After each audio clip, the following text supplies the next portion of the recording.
거하기를 다시 한번 축원합니다. 네, 오늘 말씀 제목입니다. 내가 어찌 이유가 없으리까. 지난주도 영원한 작품을 남기는 기다림, 집중, 도전 속에서 승리하셨습니까? 자신과 타인을 파괴시키고 죽이는 분노는 하나님을 떠난 영적 문제에서부터 온 것입니다. 가인이 분노한 이유는 피언약을 놓친 예배 실패에 있습니다. 또 사울왕이 다윗을 시기 질투하고 죽이려고 한 이유는 하나님과의 영적 관계가 무너졌기 때문입니다.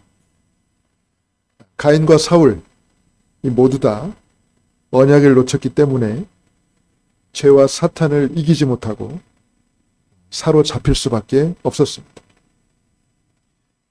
그래서 여러분, 이 예배 시간에는요, 흑암의 권세가 완전히 무너지는 시간이 돼야 됩니다. 그래야 죄를 이길 수가 있고 흑암에 사로잡히지 않습니다. 그래야 나에게 참된 치유가 시작이 됩니다. 그래서 우리가 선으로 악을 이기는 방법은 첫 번째 뭐라고 했습니까? 어떤 경우에도 절대 상처받지 않는 것이다. 그리고 두 번째, 어느 누구라도 반드시 살려내는 것이다. 우리의 목적입니다. 이 응답과 축복의 증인 되시기를 주님의 이름으로 축원합니다. 세상 모든 일에는 다 때가 있습니다. 바다를 터전 삼고 살아가는 농부는 하루에 2번 바닷물이 들어오고 나가는 때에 맞춰서 고기를 잡습니다. 논밭을 터전 삼고 살아가는 농부는 사계절이 바뀌는 그 때에 맞춰서 작물들을 심고 가꾸며 수확합니다. 이렇게 때를 알고 때에 맞게 살아가는 방법을 터득해 나가는 것이 바로 삶의 지혜고 바로 능력입니다. 제가 좋아하는 구약성경 전도서 3장에서 이렇게 말씀하고 있습니다. 여기에서요, 이 때라는 단어가 약 30회가량 나옵니다.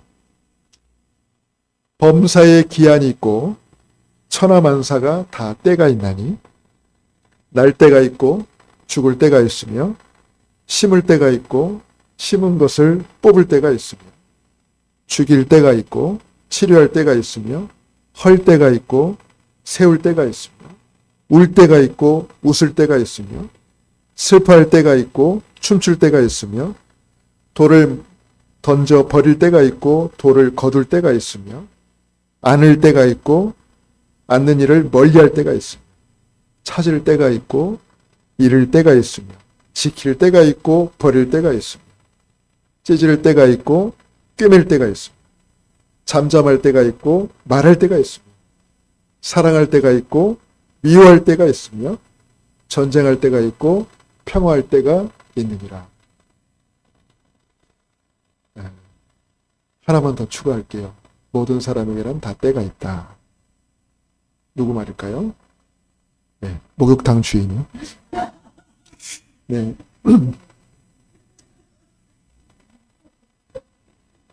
자, 여기서 말하는 그 때가 보면 딱 이렇게 대조되죠, 여러분. 딱 대조. 그러니까 어느 한쪽만 말하는 건 성경이 아닙니다. 성경은 항상 양쪽을 말합니다. 성경은 주로 근심하지 말라 이렇게 말씀하죠. 근데 또 한편에서는 뭐라고 말하는 줄 압니까? 하나님이 기뻐하시는 근심을 해야 된다고 말씀합니다. 지난주 강단에서 어떤 말씀 나왔죠? 분노하지 말라고 했잖아요. 근데 오늘 본문에는 다윗이 골리앗을 보고 크게 분노한 내용이 나옵니다. 이것을 우리가 어떻게 이해할 수 있을까요? 우리가 근심하지 말아야 될 때는 근심하지 말고 우리가 근심해야 될 때는 근심해야 한다. 우리가 분노하지 말아야 될 때는 분노하지 말아야 되고 우리가 정말 분노해야 될 때는 분노해야 된다. 그 말이에요. 때입니다. 때. 중요한 건 때예요. 이 말은 어떤 것도 절대적이지 않다라는 거예요. 시간표에 맞게 가야 된다 이 말입니다. 예수님께서도 예루살렘 성전 안에 있는 이방인의 뜰이 장사하는 곳으로 바뀐 것을 보시고 크게 분노하시면서 성전을 깨끗하게 정화시키셨습니다. 예수님의 분노하시는 장면이 나오죠. 잠잠하고 이렇게 소극적으로 계신 게 아니라 아주 크게 분노하시는 장면이 나옵니다. 전도자 바울도 전도 여행 중에 우상이 가득한 현장을 보면서 마음에 큰 분노가 일어나 만나는 사람들에게 닥치는 대로 복음을 증거했습니다.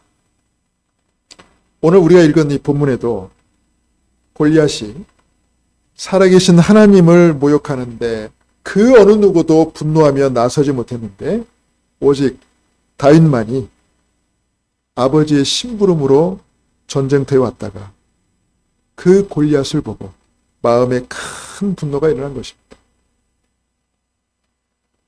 자신과 타인을 파괴시키고 죽이는 분노는 하나님을 떠난 영적 문제에서 온 것이지만 흑암으로 완전히 무너진 현장과 또 하나님의 영광이 땅에 떨어진 현장을 보고 크게 분노하는 것은 자신과 모두를 살리는 하나님의 역사입니다.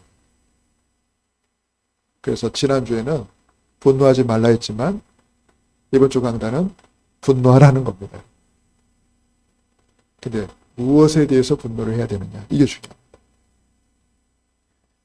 지금부터 우리가 진정으로 분노해야 될 이유는 무엇이며 그 분노가 어떻게 현장을 살릴 수 있는지 같이 말씀을 나누려고 합니다.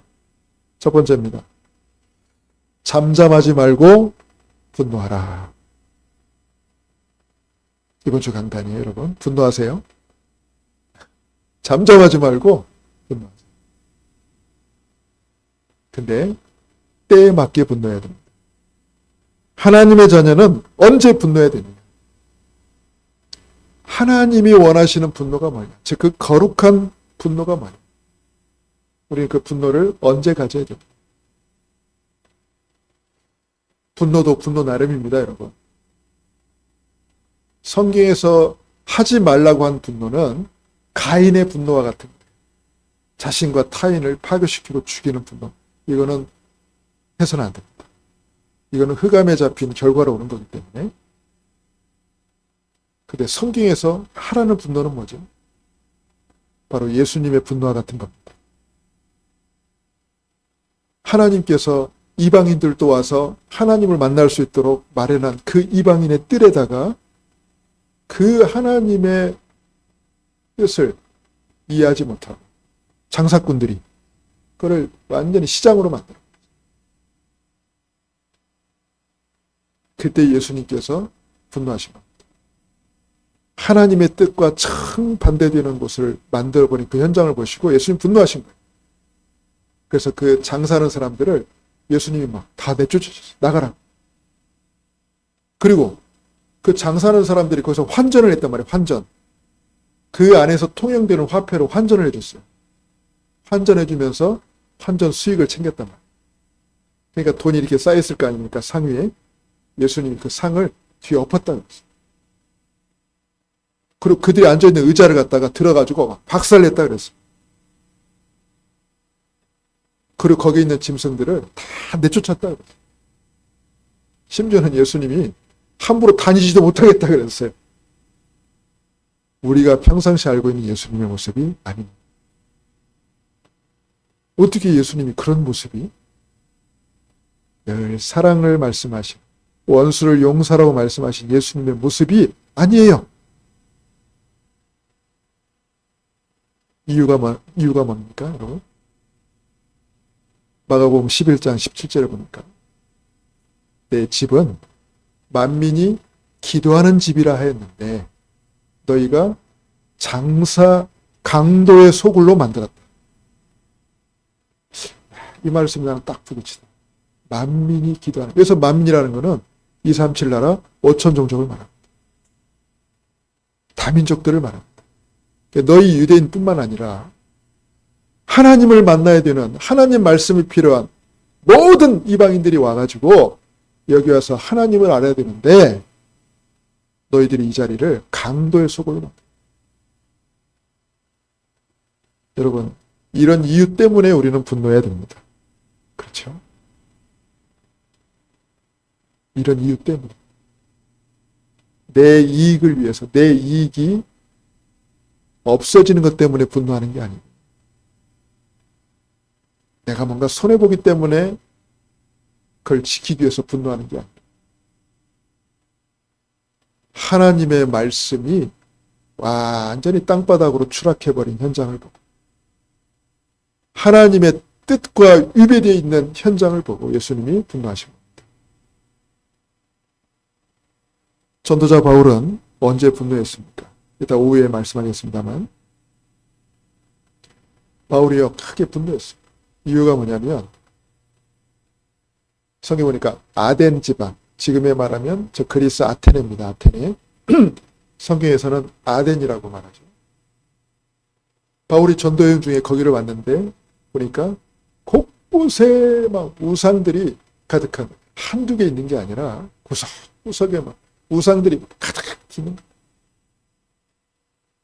아니, 다른 사람들은 그거 보고 아무 느낌도 없고 아무 생각도 없이 잘도 다니는데, 전도자 바울은 그걸 보는 순간 마음이 분노로 가득했어요.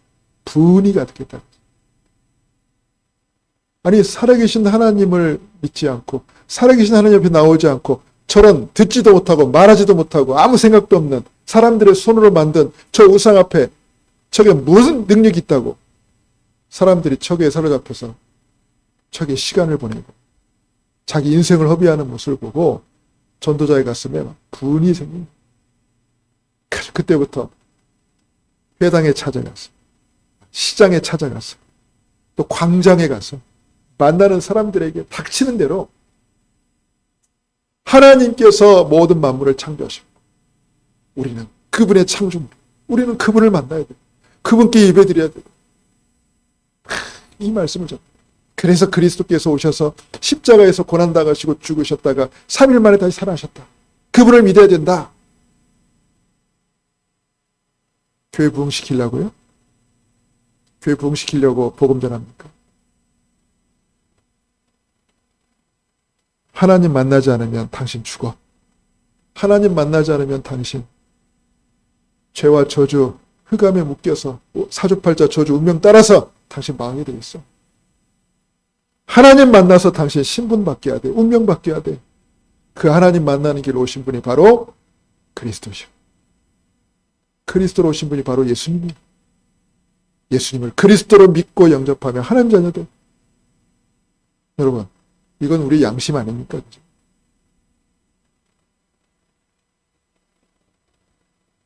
그리고 오늘 읽었던 이 본문에 보면 다윗이 분노했습니다. 다윗이 분노한 이유는 그거예요. 골리앗 보고, 골리앗. 골리앗이 누굽니까? 블레셋의 대표적인 장군이죠. 근데 일반인이 아니에요. 또 군인도 일반인은 아니지만 키가 거의 3m입니다. 여러분. 키가 3m. 그 시대의 키가 3m. 물론 아마 거인병에 걸렸겠죠. 거인병. 막 이렇게 계속 자라는 거 있잖아요. 뭡니까? 뇌 이상으로 자라는 그게 있어요. 거인병이죠. 정상적으로 그렇게 자라지 않잖아요. 근데 덩치가 막 키가 3m지. 중무장을 했어요. 칼, 창, 방패, 중무장을 했는데 그 무게가 장난이 아니야. 그러고 나서 소리도 얼마나 크겠어요. 그 피지컬에서 나오는 소리가 얼마나 크겠어요. 웬만한 스피커 소리보다 크겠죠. 그래가지고 소리를 지르는데 어떤 소리를 지르는 줄 압니까?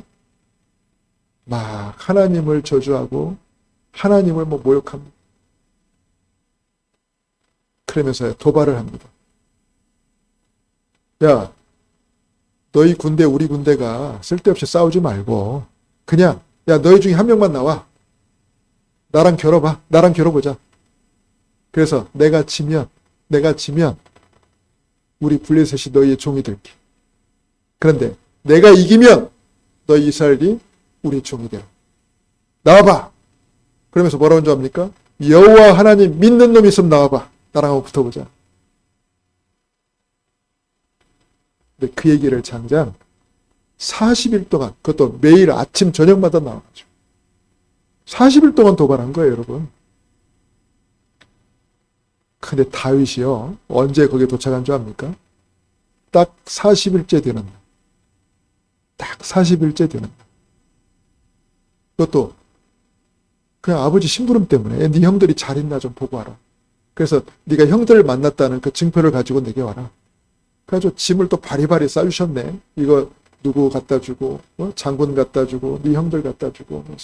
그걸 들고 심부름을 온 거예요, 다윗이 그 전쟁터에. 왔다가 골리앗을 본 거예요. 다윗은 40일째 되는 그날 봤어요, 처음. 근데 그곳에 있던 다윗의 형들을 포함해가지고 모든 이스라엘 군대는요, 40일 동안 계속 그 얘기를 듣고 있었던 거예요. 아침 저녁으로. 그것도 다윗은 한 번 듣고, 그날 처음 가가지고 딱 한 번 듣고 속에서 분노가 치밀어 버렸어요. 저게 감히 말이에요, 지가 뭔데, 하나님을 믿지도 않는, 할례 받지 않은, 이 말은 뭐냐면 하나님과 전혀 언약 관계에 있지 않는, 전혀 하나님과 상관없는, 쥐가 뭔데 우리 하나님을 저렇게 모욕을 해? 감히 살아계신 하나님을 저렇게 모욕을 해? 여러분, 누가 말해요? 우리 부모를 갖다가, 생전 처음 보는 사람이 우리 부모를 내 보는 앞에서 막 내리깐다고 해봐요.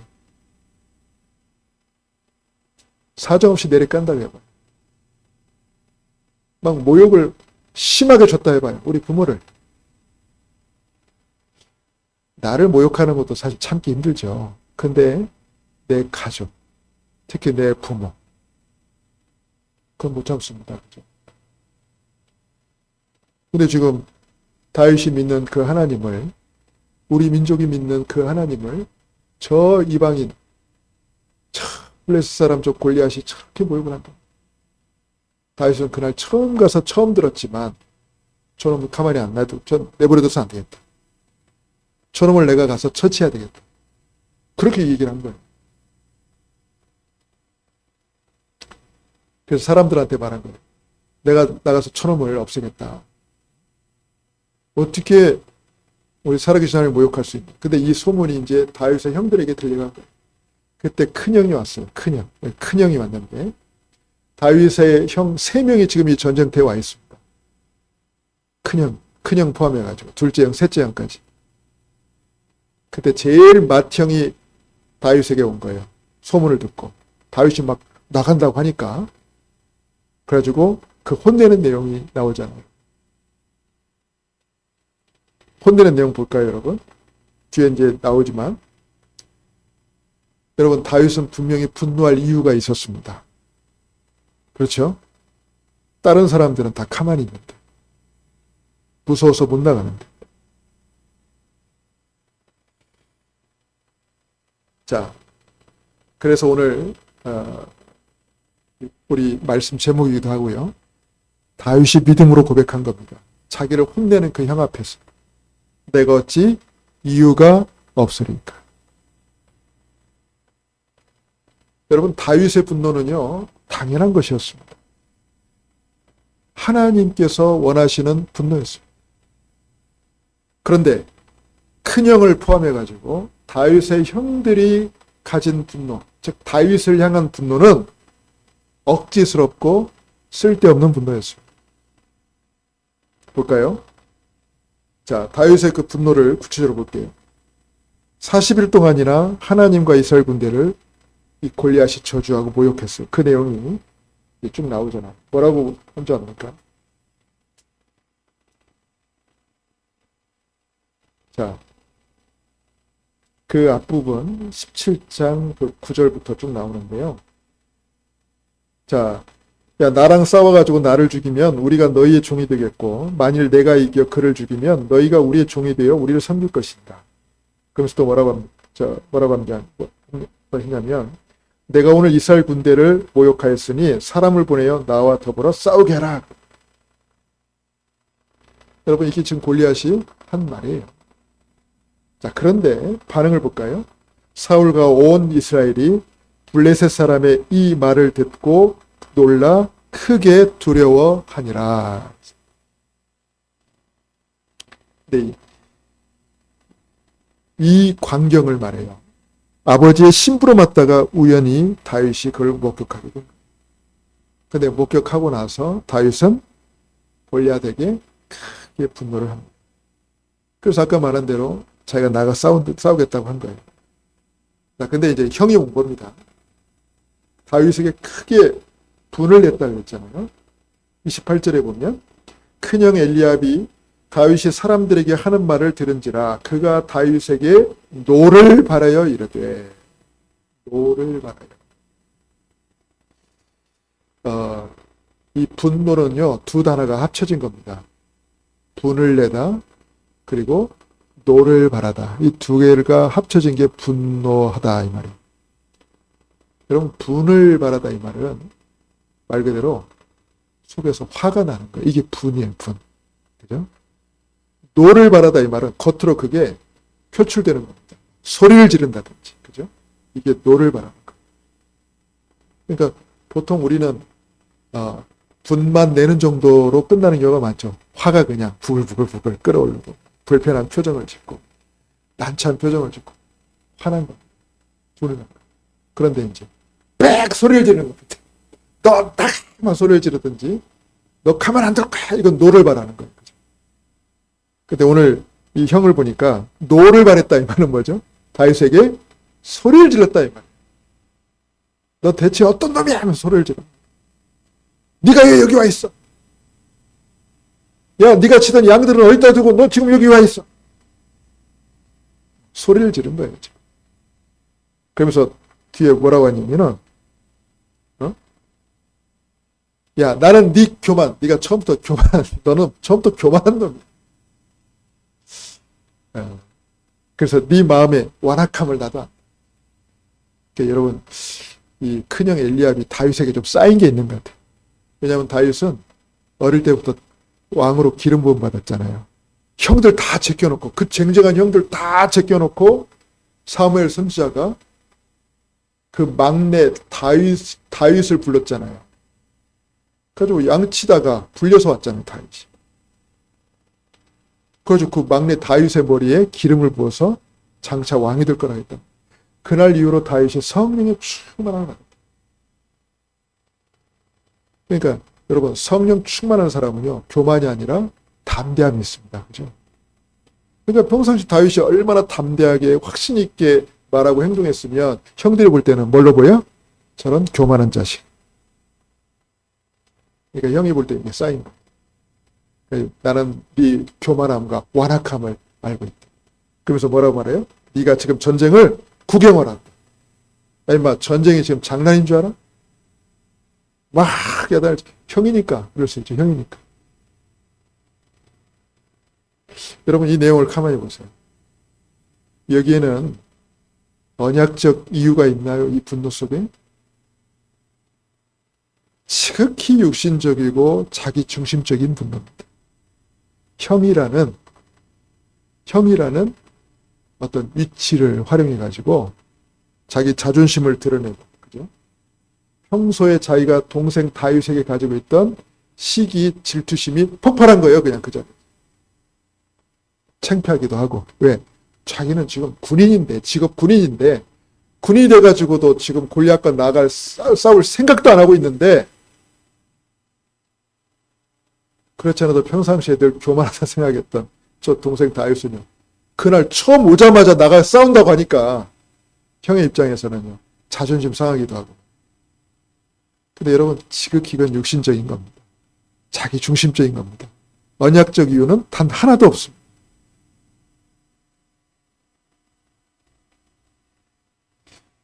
저와 여러분이 가지고 있는 분노도 한번 생각해 보세요.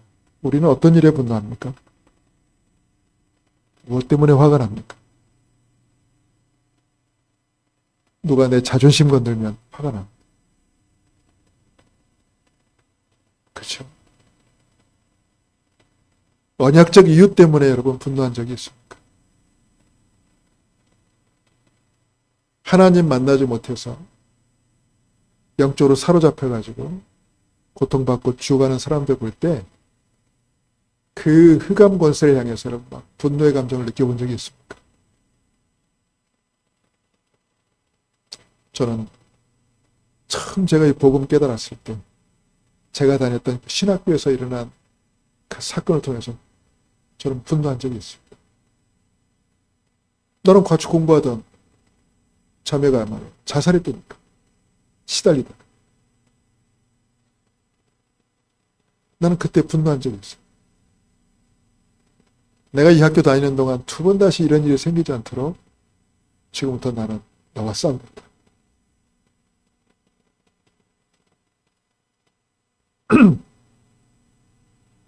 여러분 바로 이 분노가 저를 이 전도운동 속에 복음운동 속에 지금까지 있게 했습니다.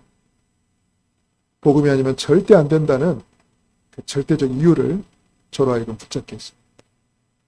여러분 이 분노를 가져야 됩니다. 이 분노는 모두를 살리는 분노입니다.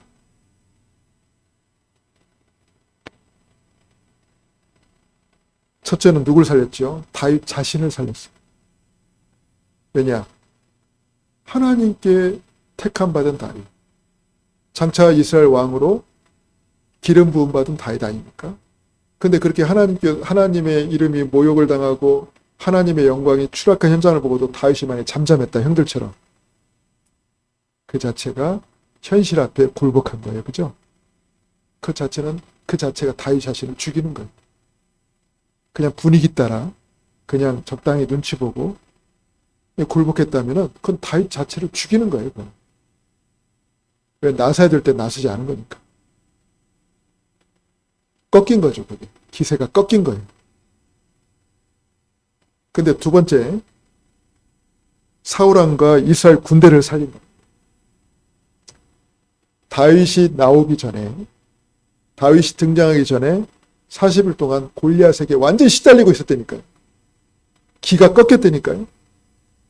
그래서 뭐에 잡힌 줄 압니까? 패배의식에 잡혔어요. 우린 절대 이길 수 없다. 패배의식. 근데 이게 개인이 가진 패배의식이 아니라 집단 전체가 다 패배의식에 잡혀요. 거기다가 열등의식, 무기력, 두려움. 한마디로 집단 패닉 상태에 그냥 아무것도 할 수 없어. 그러니까 완전 그 침체되어 있고 사기가 저하된 상태. 알만하죠, 여러분? 이게 참 무섭습니다, 여러분. 이 집단 패닉이라는 게 무서워요. 이게 한번 딱 잡히면은 아무리 좋은 걸 갖고 있어도 쓰지를 못해, 그게. 근데 다윗이 나타나고 그랬어요.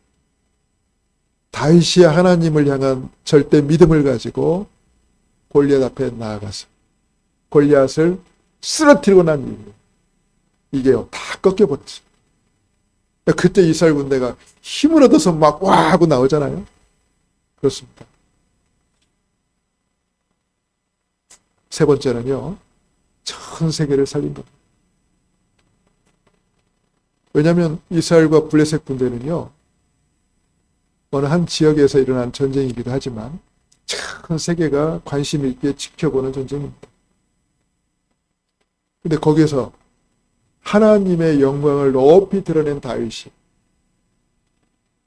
골리앗에게 말했잖아요. 내가 너를 쓰러뜨려서 온 세계에 여호와가 하나님이시고 우리 이스라엘 하나님이심을 나타내겠다, 증거하겠다, 그렇게 했거든요.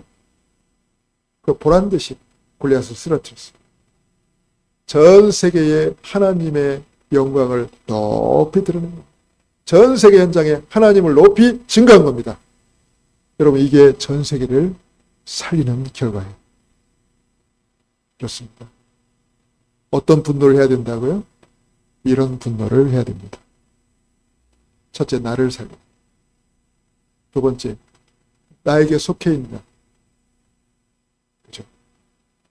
나에게 속해 있는 우리 조직을 살리고, 우리 가족을 살리고, 우리 교회를 살리고, 내가 속해 있는 현장을 살려야 돼. 그리고 전 세계를 살리고. 승리하시는 저와 여러분 되기를 주님의 이름으로 축원합니다. 자, 지금부터 자신과 모두를 살리는 분노를 가져라. 전에 우리 이자순 집사님 연출한 그 햄릿이라는 그 연극을 본 적이 있는데요. 그 포스터에 보니까 분노하라 이렇게 나와있더라고요. 분노하라. 그 햄릿의 분노는요, 파괴적인 분노입니다. 그런 자신과 주변을 다 죽이는 그 파괴적 분노. 그래서 우리 세익스피어 작품 중에 5대 비극 중에 하나죠. 그런 분노 가지면 안 돼요. 그런 자기도 죽이고 주변도 다 그렇게 끝나요. 거기도 보니까 다 죽어. 우리 이러다 다 죽어. 진짜 다 죽었어. 근데요, 여러분, 우리가 다윗이 가진 이 분노는요, 하나님의 영광이 실추된 그 현장을 향한 분노였어요. 하나님 백성들이, 사울왕을 포함해가지고 이스라엘 그 군대가 응답 없이 방황하는 현장을 보고 가진 분노였어요. 그죠? 더 나아가서, 지금 우리 후대들이 세상 문화에 완전히 잡혀가지고, 그 흑암 문화에 완전 잡혀가지고, 힘없이 끌려가는 현실을 보고, 우리는 지금 분노해야 됩니다. 그죠? 그래서 나는 이 자리에 모인 우리 후대들 보면, 진짜 엎드려 절하고 싶어. 솔직히. 엎드려 절하고 싶어. 요즘엔 누가 교회 와서 이렇게 예배를 드립니까? 다 자기 바쁘다고 다 세상에 나가 있잖아요. 누가 하나님께 나와서 예배를 드립니까? 그러나 이 자리에 있는 우리 렘넌트들, 진짜 남은 자, 이름 그대로 남은 자들의 여러분들이 이따 끝나고 저한테 절 받고 가시길 바랍니다. 엎드려 절하고 싶어요. 너무 감사하겠습니다. 진짜 여러분, 이런 현장을 보고 분노하지 않는다 그러면 죽은 자나 마찬가지예요. 다윗은요, 영적으로 깨어있는 자였고 살아있는 자였어요. 다윗처럼 그런 현장을 보고 분노하며 일어나서 모두를 살리는 참된 전도자로 쓰임받기를 주님의 이름으로 축원합니다. 기도하겠습니다. 살아계신 하나님 아버지, 은혜와 사랑을 참으로 감사를 드립니다. 다윗이 골리앗이 하나님을 모욕하는 현장을 보고 하나님 백성인 이스라엘 군대가 힘없이 주저앉아 있는 현장을 보고 분노하며 일어서서 모두를 살렸던 것처럼 저를 포함한 우리 주님의 모든 가족들이 다윗처럼 모두를 살리는 참 증인으로 쓰임받게 하옵소서. 살아 역사하시는 우리 주 예수님의 이름으로 감사하며 기도하옵나이다. 아멘. 우리 장사